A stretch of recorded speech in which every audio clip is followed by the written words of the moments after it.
মনের চাহিদা মতো যে চলে সে শয়তানের পূজারী।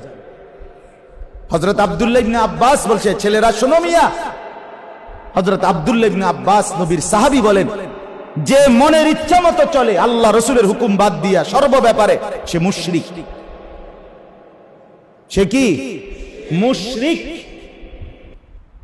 তাফসীরে আছে, আফরাআইতা মান ইত্তাখাযা ইলাহাহু হাওয়াহু, এই আয়াতের তাফসীরে আছে। হযরত আব্দুল্লাহ ইবনে আব্বাস সর্বশ্রেষ্ঠ মুফাসসির ছিলেন। নবীজির পরে কিয়ামত পর্যন্ত এই উম্মতের সর্বশ্রেষ্ঠ মুফাসসিরে কোরআন হযরত আব্দুল্লাহ ইবনে আব্বাস। উনি বলছেন, এক ঈমানদার, এক মুসলমান ফালতু সময় কাটাবে কেন? যার সামনে বিশাল গন্তব্য। আমাকে পাড়ি দিতে হবে লম্বা সফর। আমি জানি না কত বছর আমাকে কবরে থাকতে হবে। আমি জানি না কত হাজার বছর আমাকে হাসরের ময়দানে দাঁড়ায় থাকতে হবে। আমি জানি না কত হাজার বছরের ফুলসেরাত আমাকে পার হইতে হবে। এত এত হাজার লক্ষ বছর যার সামনে কাজ আছে, গন্তব্য, সে ঘুরে কেমনে, গাফিল হয় কেন? বলেন মিয়া, আজ আমাদের দুর্ভাগ্য, বদনসিব আমরা, মন্দ কপাল আমরা।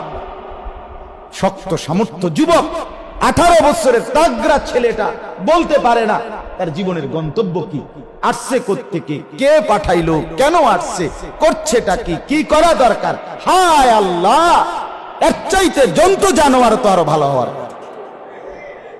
ছি ছি ছি ছি, এটা ছি, আফসুস বেটা, আফসুস,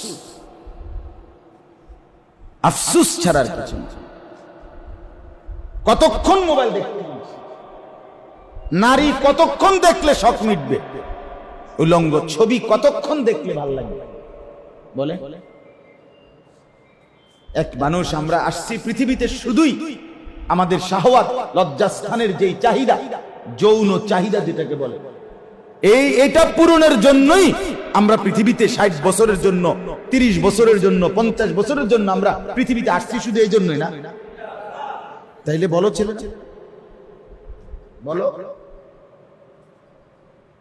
আমারে বুঝাও ভাই। তোমারে আল্লাহ তাআলা পৃথিবীতে পাঠাইছেন এই জন্য। এই দেশ, এই জাতি, এই সমাজ, মা বাবা, পরিবার, বংশ, কেউ তোমার কাছে কিছু পাবে না। তুমি জীবনটা উৎসর্গ করে দিলা মোবাইলের।